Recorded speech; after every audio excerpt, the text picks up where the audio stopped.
Alright guys, what we have here is just a little ditch line. Coon trails just going in and out. This coon I caught this morning off of it. You can see the coon trails. All I had here was just an old blind set off the trail. He got it pretty tore up this morning. But I want to show y'all this coon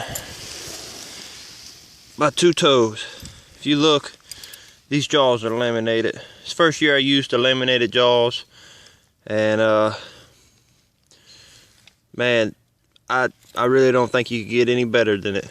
It just gives you a little more space for the trap to grab, and you can't. They can't pull out.